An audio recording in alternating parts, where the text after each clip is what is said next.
Disappointing is a word that I hate ascribing games with. Grid Autosport takes this to a new level for me. The original race driver Grid was one of the greatest first-time playthroughs that I've had with a racing game in the past few years. Grid 2, while stunted by a pretty heavy identity crisis, was a solid time with an interesting take on the arcade track racer. Autosport hardly ever left me enthused. A victim of terribly short development timelines, combined with the pressure of surmounting the expectation of many a fan who were left unsatisfied after Grid 2's radical change in direction.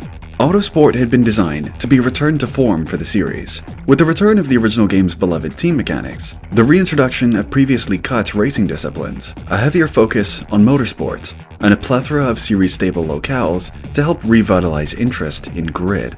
11 years later, and after not playing this game since launch on the PlayStation 3, I've come back to Grid Autosport as an adult to see if it remained so lackluster, and unfortunately, my thoughts have only worsened with the passing of time.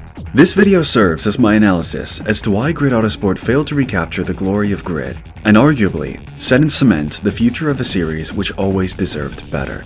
Welcome to my critique of the beautiful disappointment, Grid Autosport. I want to start in the exact same place I have for both prior Grid games, and that's with presentation. Right from the get-go, Autosport's initial impressions are far from strong. What used to be some of the coolest menus in the genre, with real-time playback of your garage, evolving to the sequel of Grid 2, which grew with your campaign. In Autosport, I'd hardly even call this design minimalistic. It's just bland. A car model dumped in a sea of black, which granted does cut to different angles as you navigate, yet it's painfully characterless, which in truth is the primary reason that you'd choose to play Grid over other track racers. This lack of character becomes far more apparent the more that you play. As navigating through your career mode, you'll notice just how disconnected and almost corporate Autosport makes your racing career. No characters, no cutscenes apart from showing which discipline you're driving in is like. Now sure, I have to make one exception here, and it's something that this game does so well that for many people can be good enough to gloss over the other multitude of faults, and it's the on-track presentation. Think of Autosport as a slight evolution of how Grid 2 presented the art of racing. The tracks themselves are gorgeous, with a lot of the emphasis on lighting and skyboxes, and the presence of details such as fireworks during night races. Said it before, and I'll say it again, Grid doesn't have the most realistic tracks ever made, but lord are they ever pretty. A perfect balance of grit and resplendence which holds up incredibly well today. Put this all together with the sound design, and you get this edgy, cinematic flair that just feels great. And honestly, I think a lot of the car's audio is better than many a game these days. Take a listen.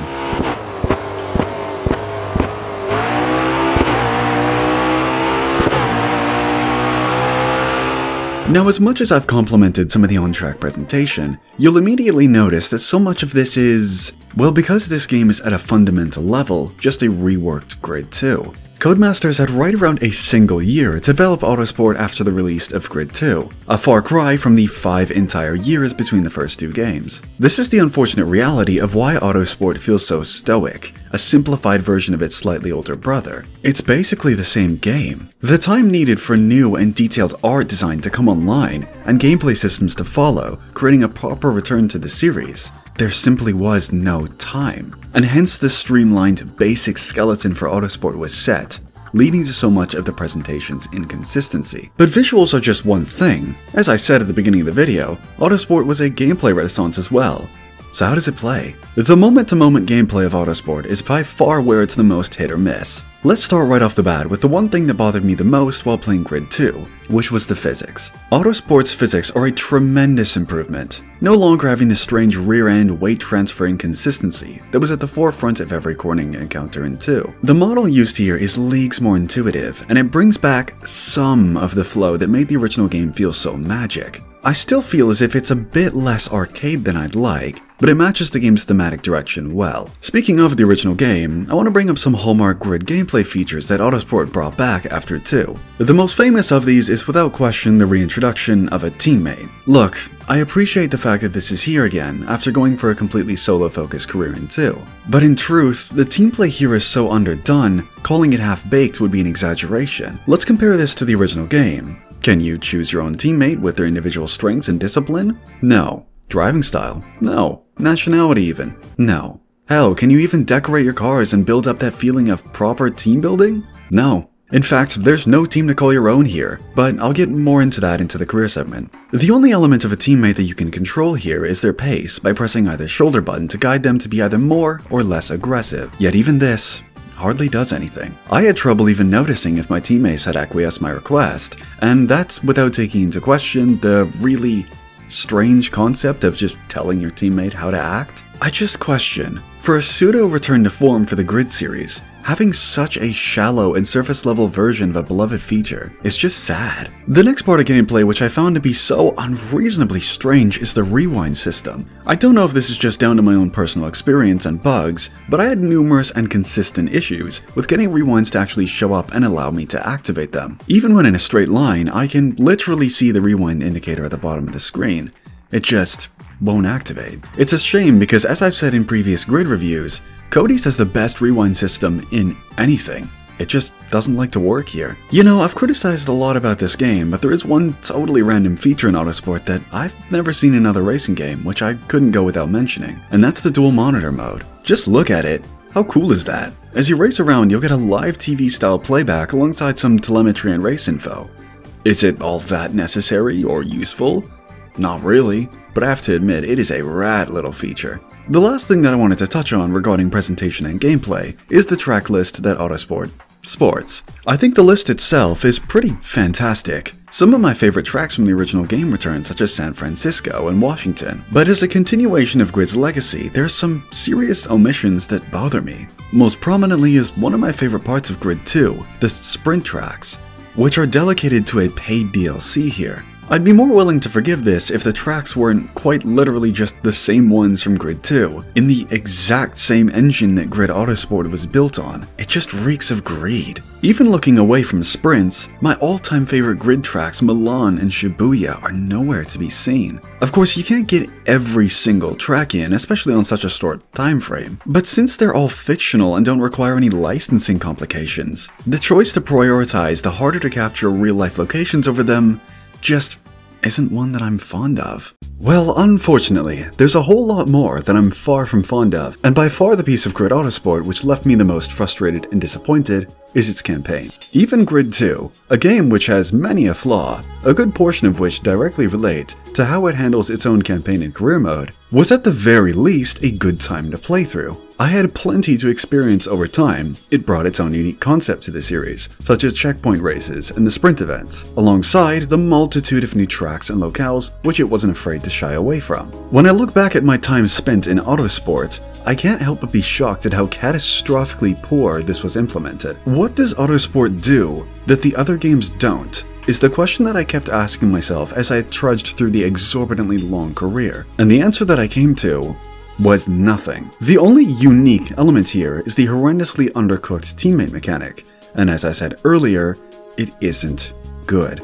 So how exactly does the career in Autosport play out?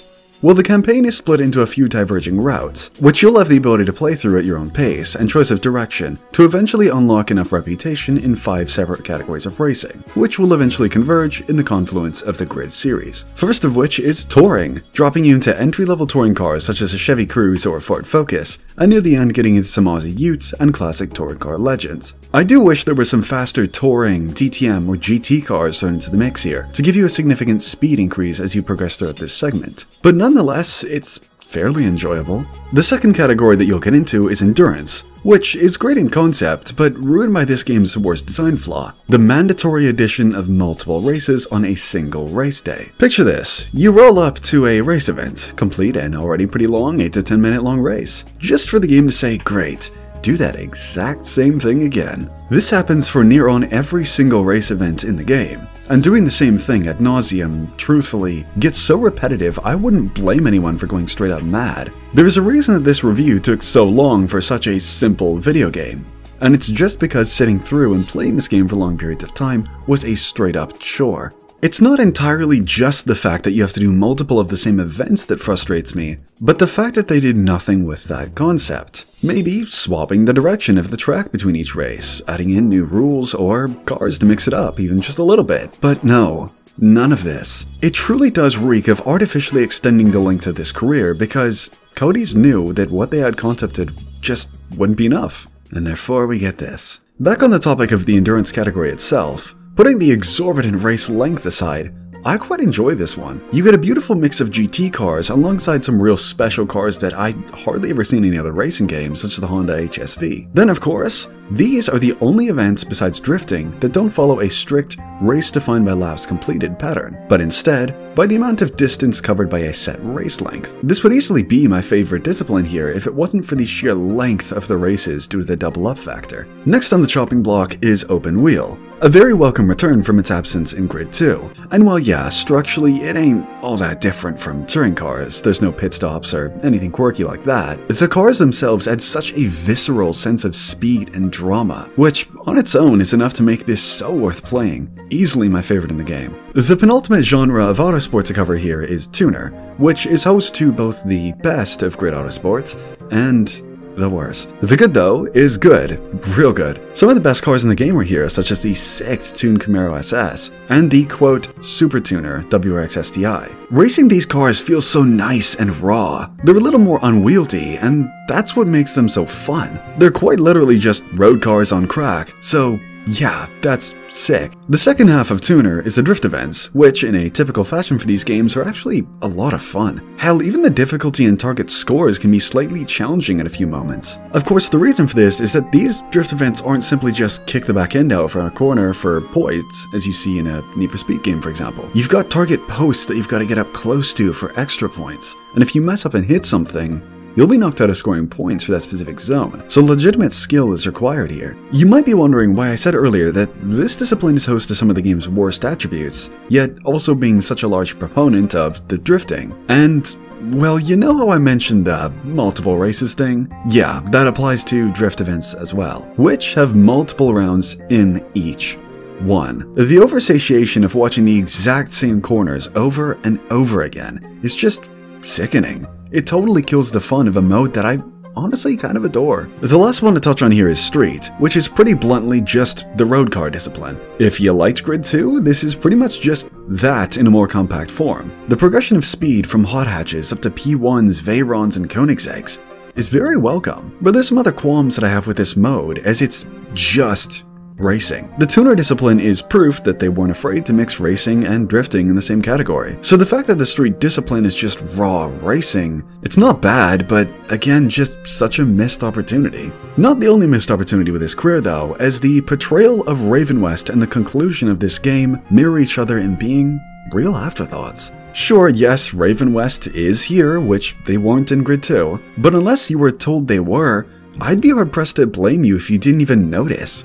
There is zero character building at all. They're nothing more than just another rival team like the Legion of Others. The conclusion is once again just a pretty generic voiceover from your race director and a roll to credits. It all feels like the perfect representation of this game as a whole, painfully rushed. And rushed is the word that I want to bring into the trove of my feelings towards Autosport. For a return to form for the series, it's pretty shocking how disheveled this end product is. They tried to bring back the grid in the series with the rudimentary gameplay, the return of the cockpit cam, which is just placed inside a clearly low LOD and then blurred to not be as noticeable. But in the end, it's once again simply disappointing. Autosport was so poor that the series went into a dry spell for another half-decade, eventually returning as a full reboot with 2019's Grid, but the realization that the return to form for the series was so bad that it nearly killed it and sparked a full-on reboot says all that you need to know about Autosport.